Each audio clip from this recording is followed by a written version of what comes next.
आपका स्वागत है। आइए दोस्तों, बहुत सारा प्यार आप लोगों को मेरी तरफ से, और आपका भी प्यार मुझे देते रहिएगा, क्योंकि आपका जो मोटिवेशन है उसी से हमारी गाड़ी पटरी पर है, वरना हमारी गाड़ी तो पुश करके निकल जाती है ना।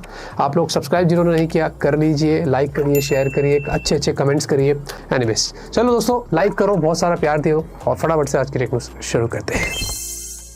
पहली खबर की शुरुआत करेंगे एप्पल से। According to digital chat station, जो काफ़ी ऑथेंटिक लीक्स देते हैं, उन्होंने ये बताया कि एप्पल का जो फोल्डेबल होगा ये हमें 2026 में देखने को मिलेगा, लेकिन उसके बारे में अब पहली बार हमें कुछ इन्फॉर्मेशन मिली है। हमेशा से सिर्फ यहाँ वहाँ की बातें होती थी, लेकिन अब इन्होंने बताया कि एग्जैक्टली जो आउटर स्क्रीन होगा वो 5.49 इंच का होगा, काफ़ी कॉम्पैक्ट होगा। बेसिकली ओप्पो का जो फाइंड एन, जो फर्स्ट जनरेशन वाला आया था ना फोल्डेबल, उसके साइज का आपको आउटर डिस्प्ले मिलेगा, और जो जब अनफोल्ड करेगी जो इनर डिस्प्ले होगा वो 7.74 इंच का होगा।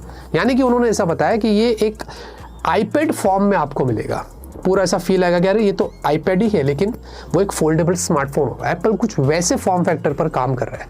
अब let's see how it goes, और बोल रहे कि ये पॉसिबल होने वाला है 2026 में।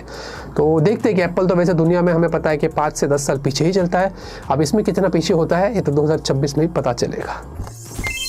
जीपे अगर आप इस्तेमाल करते हैं तो आप लोगों के लिए बुरी खबर है। अभी से अगर आपने जीपे में डेबिट कार्ड और क्रेडिट कार्ड के थ्रू पेमेंट करनी है, यानी कि इलेक्ट्रिसिटी बिल भरना है, पानी बिल भरना है, वगैरह की चीज़ें करना है, तो 0.5% से 1% तक आपको ट्रांजैक्शन वैल्यू या ट्रांजैक्शन फ़ी यहाँ पर जीपे चार्ज करने वाला है। यहाँ तक कि सोने पे सुहागा क्या है, जीएसटी का भी अलग से एप्लीकेबल रहेगा, उसका भी अगर कुछ रहेगा तो उसका भी आपको चार्ज देना पड़ेगा। मिडिल क्लास तो भाई लेट ही गया है ज़मीन के ऊपर, कुछ बचा ही नहीं उसके पास। मतलब कहाँ से पैसे लिए जा रहे वो आप देख सकते हैं। वैसे भी जीपे के ऊपर मोबाइल रिचार्ज पे 3 रुपये तो कट्टे ही थे, लेकिन ये कुछ नया लेके आ गया जो मतलब दिमाग का दही होने वाला है। वैसे जीपे दोस्तों एज ऑफ जनवरी 2025 अगर मैं बताऊँ अभी तक का 8.24 लाख करोड़ का, जो बहुत ज़्यादा होता है, इतना यहाँ पर ट्रांजैक्शन किया गया है, जो बहुत ज़्यादा है। और 37% जो इंडिया के अंदर यूपीआई की जो ट्रांजैक्शन मार्केट है ना, वो जीपे की ही है। इससे पता चलता है कि जीपे लोग इंडिया में कितना इस्तेमाल करते हैं, और इससे अब जीपे कितना एक्स्ट्रा कमाएगा वो आप खुद सोच सकते हैं।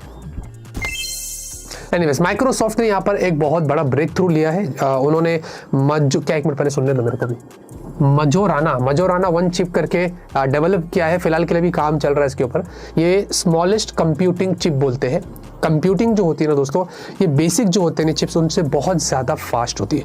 इनके जो टास्क होते हैं वो बहुत हाई लेवल पर होते हैं, मतलब आप उसको कंपेयर नहीं कर सकते नॉर्मल कंप्यूटर से, और ये बहुत फ्रेजाइल भी होती है। लेकिन माइक्रोसॉफ्ट ने ऐसा बनाया कि इसको मजबूत बनाया, इसके अंदर एरर्स भी यहाँ पर कम आएंगे, क्योंकि जो कंप्यूटिंग होती है उनमें एरर्स भी थोड़े ज़्यादा रहते हैं। तो ये सारी चीज़ों को ध्यान रख के माइक्रोसॉफ्ट ने इसकी साइज़ भी छोटी करी है और काम भी ज़्यादा लिया जाएगा, ऐसे करके ये चिप बनाया। बेसिकली जो नॉर्मल चिप्स होती है ना कंप्यूटिंग वाले भी, उससे भी 100 गुना छोटा ये क्यूबिट्स ऐसा करके बोर्ड है कि इतनी इसकी साइज़ यहाँ पर होने वाली है। तो एक बहुत बड़ा ब्रेक थ्रू है जो माइक्रोसॉफ्ट ने किया है। आगे चल के दोस्तों ऐसे चिप्स हमें लैपटॉप्स में, क्या पता स्मार्टफोन्स में भी घुसेड़ दे, ऐसा होगा तो नहीं, लेकिन let's see how it goes. और ये टेक्नोलॉजी एक्चुअली में माइक्रोसॉफ्ट ने काफ़ी कमाल की लाई है।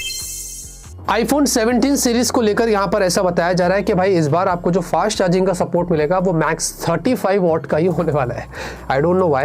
एप्पल वैसे इन चीज़ों में ज़्यादा खेलता नहीं है, 50-100 ज़्यादा मार्केटिंग नहीं करता है, वो बेसिक अपने सिर्फ काम से काम लेता है। यहाँ पर बोल रहे हैं कि जनरली 16 सीरीज़ में भी कुछ ऐसे फ़ोन्स हैं जो 37-38 तक गए हैं कुछ रिव्यूअर्स के टेस्टिंग में, लेकिन जो ऑन एवरेज आपको जो चार्जिंग स्पीड मिलेगी, ऐसा लीक्स आ रही है जो बोल रही है आईफोन 17 सीरीज़ में वो मैक्स 35 वॉट की आपको वायर्ड चार्जिंग यहाँ पर देखने को मिलेगी। अभी कितना अच्छा है कितना बुरा मुझे तो नहीं पता, और अभी तक तो कुछ आया नहीं है, कुछ हमें कंफर्मेशन है भी नहीं। तो एक तरफ जो सैमसंग कर रहा है वो एप्पल भी वैसे ही कर रहा है, ये चार्जिंग वाले गेम खेलते ही नहीं है, जबकि मुझे लगता है कि इनको स्टार्ट करना चाहिए। आपको क्या लगता है कमेंट में ज़रूर बताना।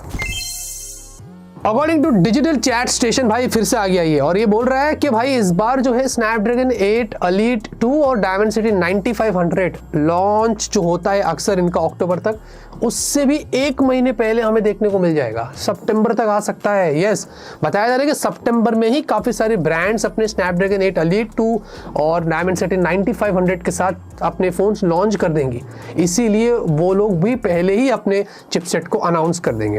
यानी कि मोस्टली देखेंगे तो एक एक महीना पीछे होता जा रहा है। पिछले 3-4 साल से अगर हम देखें, पहले दिसंबर की बात होती थी, फिर नवंबर होता था, अब अक्टूबर हुआ, अब सितंबर की यहाँ पर बात हो रही है। तो चिपसेट्स भी काफ़ी जल्दी आ रही है स्मार्टफोन्स के अंदर, जो यहाँ पर बताया जा रहा है। लेट्स सी दोस्तों, मैं बहुत एक्साइटेड हूँ इन चिपसेट्स के लिए, और देखते हैं कि सबसे पहले कौन सी ब्रांड इसको लेके आती है। इट डजंट मैटर, बस ऑप्टिमाइजेशन अच्छा हो, हमें वही चाहिए। 5G को लेकर इंडिया में काफ़ी बड़ी खबर आ रही है। 2026 तक हमारे जो गवर्नमेंट है, जो मिनिस्ट्री है, उन्होंने ये बताया कि पूरा इंडिया, एक एक बच्चा भी 5G का ही इस्तेमाल करने वाला है। यानी कि इतना ज़्यादा 5G को फैलाया जाएगा जिसकी कोई हद नहीं। On average India second largest market है अगर मोबाइल सब्सक्राइबर्स की बात करते हैं, 1.15 बिलियन। और अगर इंटरनेट यूजर्स की बात करें तो इंडिया में 500 मिलियन से ज़्यादा इंटरनेट यूजर्स है, विच इज़ ह्यूज। और यही सब देखकर उन्होंने बताया कि जो ग्रोथ हो रहा है वो बहुत रैपिड हो रहा है, लोग बहुत जल्दी स्विच कर रहे हैं 3G से 4G से 5G के ऊपर। और 2026 तक तो पूरा प्लान किया जाएगा, क्योंकि वो बोल रहे हैं कि हम 6G के लिए तैयार हो रहे हैं, 6G के लिए हमें बहुत ज़रूरी काम करना है। तो वो पूरा टास्क 5G का पूरा होगा, फिर हम 6G की तरफ पढ़ेंगे। एक सिंपल सवाल है दोस्तों, आप मुझे कमेंट में बताइए कि आप अभी भी 4G यूज़ करते हैं, 3G करते हैं या 5G करते हैं, ज़रूर बताना। जियो भाई कमाल कर दिया, उन्होंने अपना एक नया टेली ओएस अनाउंस कर दिया है स्मार्ट टीवीज़ के लिए। यस, जिसमें आपको OTT ऐप के सपोर्ट्स मिलेंगे, कंटेंट रिकमेंडेशंस होंगे, क्लाउड गेमिंग होने वाला है, 4K स्ट्रीमिंग को जियो ने बताया कि लैग फ्री एक्सपीरियंस मिलेगा। ये फिलहाल के लिए बताया जा रहा है कि 21 फरवरी से शायद अपडेट आएगा, और इसमें कुछ सेलेक्टेड टीवीज़ है जैसे कि BPL है, JVC, कोडेक, थॉमसन और कुछ ब्रांड्स भी आएंगे जिनमें ये अपडेट के थ्रू आपको सर्विस देखने को मिलेगी। अब ये जो टेली ओएस है जियो का, ये कितना अच्छा होगा अभी हमें पता नहीं है। एंड्रॉइड का अलग चलता है। मेरे हिसाब से टीवी में जो सबसे बेस्ट ओएस है वो सैमसंग का टाइजन है, जो मैं खुद पर्सनली एक्सपीरियंस कर रहा हूँ। भाई बिल्कुल भी लैग नहीं होता है। हाँ, ये भी बजट पे भी डिपेंड करता है, हमारे पास थोड़ा महंगा वाला है, लेकिन क्या सीमलेस एक्सपीरियंस है। कोई दिन मैं अपने टीवी के बारे में वीडियो बनाकर मैं आपको जरूर बताऊंगा। टेस्ला को लेकर काफ़ी इंटरेस्टिंग खबर आ रही है। फाइनली बोल रहे हैं कि टेस्ला जो है वो इंडिया के अंदर अपनी खुद की टेस्ला इलेक्ट्रिक व्हीकल लेके आने वाला है। यस, आपने बिल्कुल सही सुना है। ये फिलहाल के लिए अभी बातें हो रही है, और बोल रहे हैं कि उनका कुछ एक $25,000 वाला कोई मॉडल है, वो सबसे पहले इंडिया में लाएगा, जो 20-21 लाख होता है। But I don't think so कि इस तरीके का कोई मॉडल है टेस्ला के पास। हो सकता है 30-35 लाख तक की प्राइस है फिलहाल के लिए। अभी क्या है ना, टेस्ला शोरूम ढूंढ रहा है, उसको मौका मिला नहीं है यहाँ पर स्टैब्लिश करने के लिए। ये बर्लिन से इम्पोर्ट करके इंडिया में यहाँ पर जो वो करने वाला है। तो ये सारी चीज़ें हो रही है, और काफ़ी सारे जो स्टेट्स है उनसे भी उसकी बातचीत चल रही है कि भाई आने के बाद क्या करना चाहिए उसके लिए, सर्विस के लिए, इसके लिए, उसके लिए। तो वो सारी बातें हो रही है। बट ये चीज़ हो रही है कि टेस्ला इसी साल शायद अपनी पहली इलेक्ट्रिक व्हीकल इंडिया में ला सकता है, वो भी इम्पोर्टेड। क्या लगता है दोस्तों, आपको इंटरेस्ट होगा? ज़रूर बताना। इस साल की एंड तक अकॉर्डिंग टू डिजिटल, देख भाई फिर आ गया ये भाई, तो कितने बार आएगा यार। इसने ऐसा बोला है कि 8000 mAh बैटरी वाले स्मार्टफोन्स बड़े आम हो जाएंगे। यस, मतलब शुरुआत हो जाएगी, उसके बाद आम हो जाएंगे, ठीक है ना।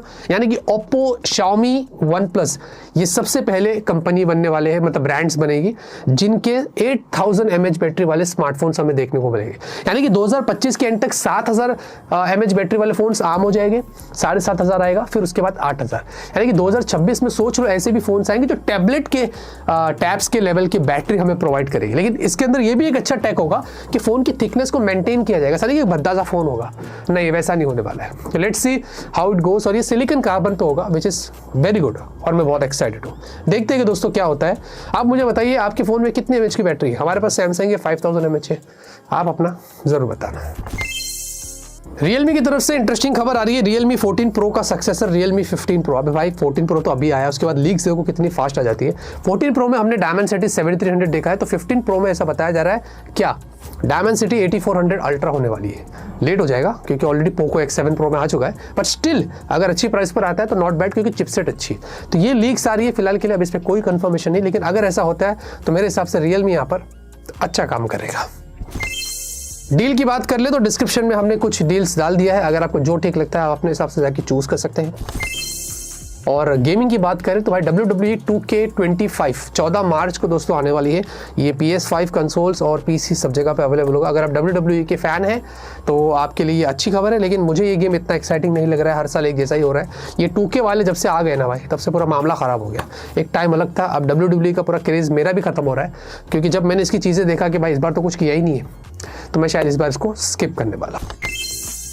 क्या आपको पता है दोस्तों, वॉल्ट डिज्नी का सबसे पहला एनिमेटेड मूवी पूरे वर्ल्ड में 1937 में आया था। हाँ, वहां पर फर्स्ट टाइम हमें एनिमेटेड मूवी देखने को मिली थी।